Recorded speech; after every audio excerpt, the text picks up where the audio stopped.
And we're going to pin you.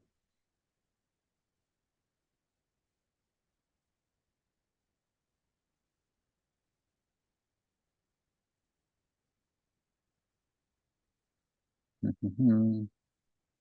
have to trim the beginning.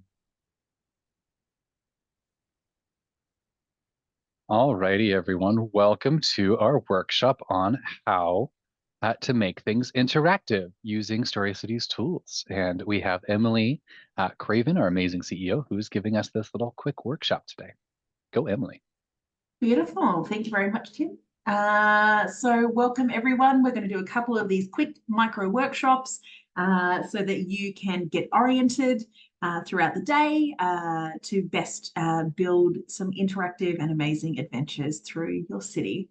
So first off, how to build interactivity into stories. The great thing about telling stories for location is that people can literally step into your story. They are in the streets. The content for that story is happening in the world around them. So whether they are listening to a piece of music, they are hearing you talk about a particular building, or they are following a series of puzzles through a streetscape, they've literally stepped into your story, which automatically makes a story interactive, right? So it's not a passive experience. They're actually walking through physical space to follow this experience. So this is what we really aim to do at Story City. We want to empower creators like you to be able to invite people into your world literally and to redefine stories so that there's something you're a part of, not told. And so there are different ways that you can do that in terms of interactivity. And so, as we mentioned, Story City is a locative storytelling platform, so it will only unlock content when you are standing in the right spot and will get you to interact with that environment, with the content, with the people that may be in your group as a part of that story. So everything from real life choose your own adventures to behind the scenes film tours to like interactive theatre. And so what we're going to talk about here, why make a story interactive? Why bother? What are the different ways that you can add interactivity and what it is that you can create? So first, making stories interactive. There are two terms that you'll probably hear me talk a little bit about. One is interactivity itself, which basically means that the participant must interact or take some sort of action to move a story forward, right? So it promotes an active state of learning rather than a kind of a passive state. And then you have transmedia. So transmedia is storytelling across multiple different formats where you might be able to tell a story in a particular location using a combination of audio, video, images, text, but you don't want each of those different formats just repeating the same story, right? Each of those different formats needs to bring something interesting to the piece. So if something makes more sense as an audio, you throw it into the audio, for example, the sound of music. Or if something makes more sense as a visual, like fireworks, you would probably put that into an image or a video rather than talking about fireworks within a text or a narration. So it just depends on the type of story that you are telling. But the idea as transmedia is to be able to use multiple forms of story to make the most immersive media possible. And interactivity is about getting people to take an action to move a story forward, whether it's from place to place or from puzzle to puzzle or activity to activity. So there are different ways that you can add interactivity. And so just the very base level of what you are building this weekend, where you are setting stories in a specific physical location, that is something that automatically makes a story interactive because a person is literally stepping into the scene where that adventure or that experience is meant to be. And so you can actually use location as a way to build your interactivity. So the things to think about when you're selecting locations for your story to happen at is, what is it about this location that sets a scene? Is it a really creepy church? Is it a really pretty view? Is this an area that has like an amazing piece of street art? Is that street art have a certain gritty vibe versus a floral vibe versus a whatever? So what is it about that location that sets the scene? What might happen within your story to bring attention to a feature? So is a character casually leaning on the statue to your right? Has a face popped out of the flower from the mural to your left? So what is it that happens in the story that can bring attention to what is around them or what is cool around them? Because a lot of the time we walk through city streets not paying attention. We're looking at our phones. So how do we get them to look up and see a gargoyle, look down and see a really cool, water main cover? So like what might bring attention to a feature?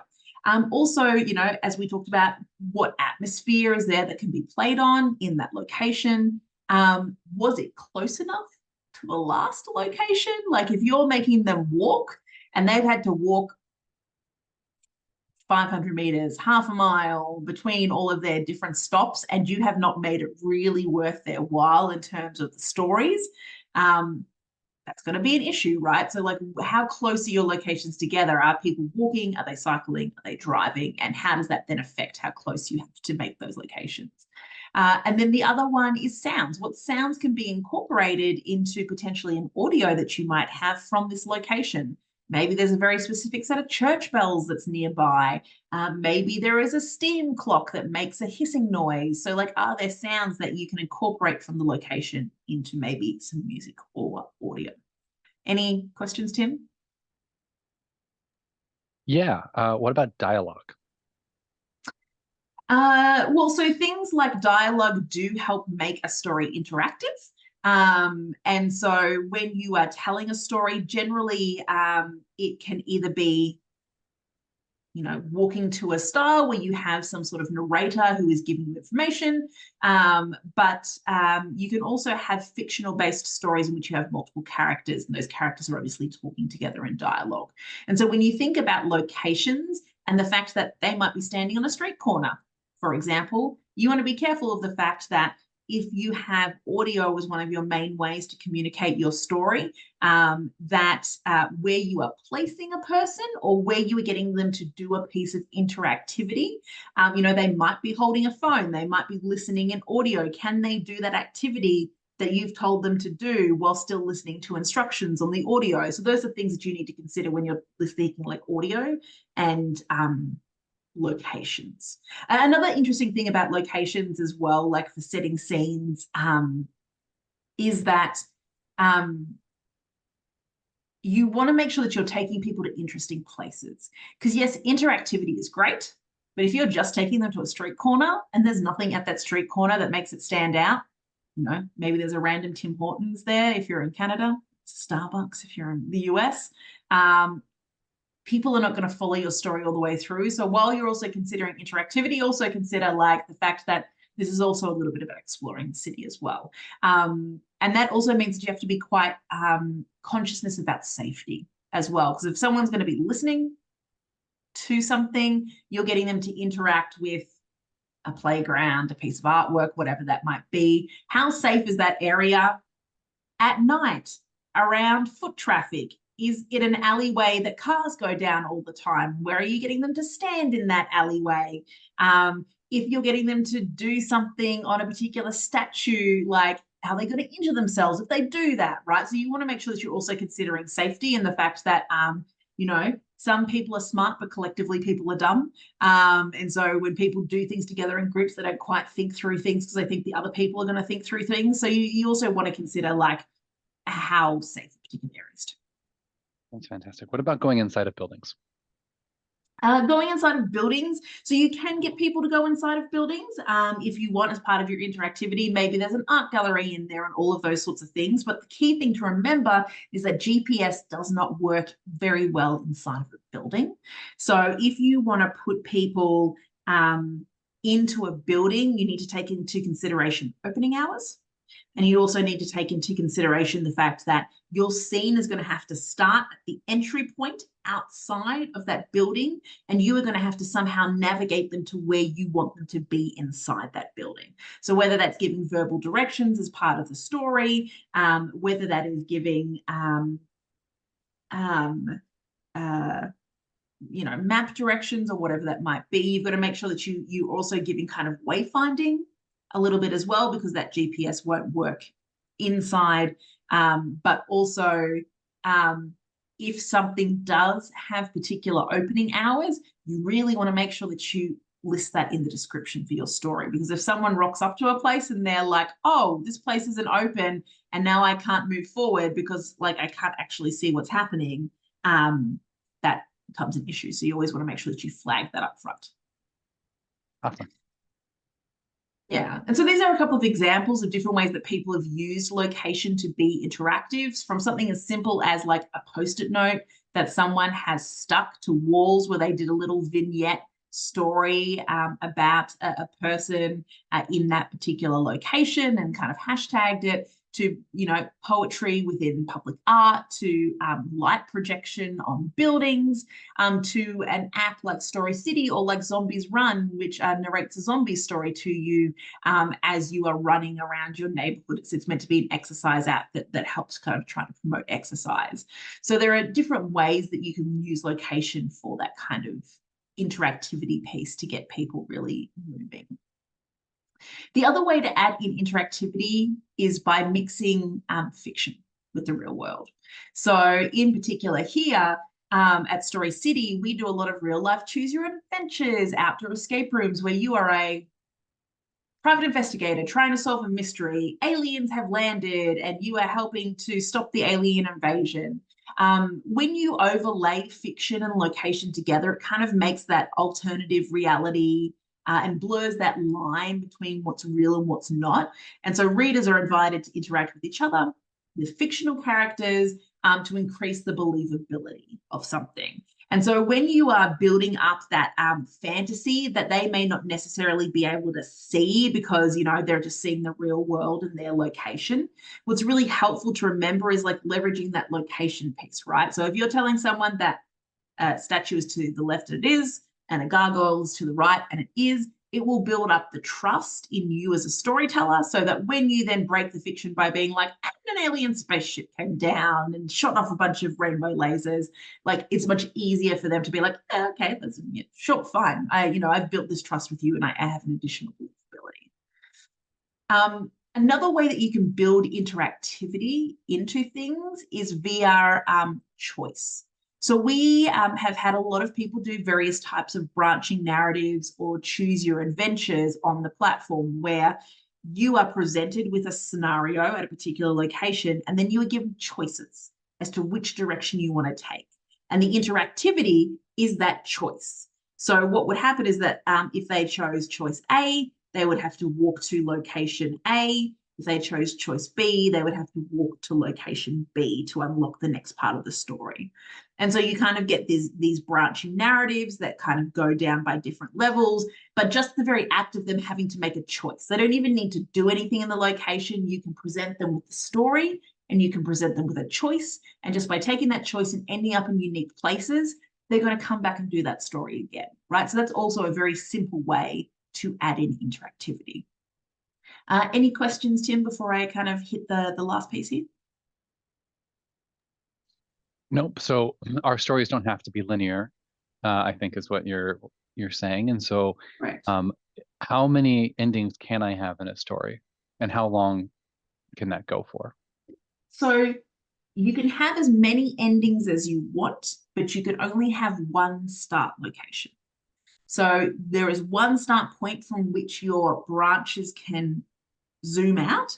So if you were to take that previous one, that choose your adventure, where it splits by 2 at every level and you had 4 levels, you would end up with 8 endings, right? But you could also have 20 endings. You could have 2 endings. So the app allows you to build as many endings as you want.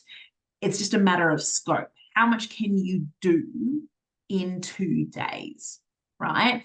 Can you do 8 endings? Can you only do 6 endings? Can you only do 4 endings, right? Because when you push past that initial, like, obvious ending of a particular thing, and you're starting to try and make up endings for ending 4, ending 5, ending 6, that's when you have to start really getting very inventive. And leveraging location and what's at location to do different things that are out of the ordinary. You want to make sure that you're scoping for how long you have, but allowing yourself to be able to experiment. And you'll notice here in this particular one that, we start with the spaceship and there's a bunch of intermediary locations before you hit those endings. So you can visit different pathways along the way before you end up at a particular ending.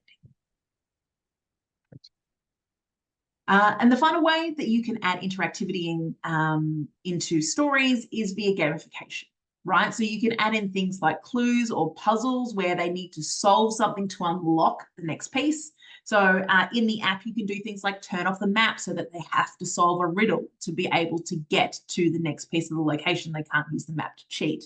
You could do it so that you set up like a multiple choice trivia where they have to select a particular answer out of a list to be right, or you could have them enter in a date, a number, letters into a box that allows them to kind of pull apart a puzzle.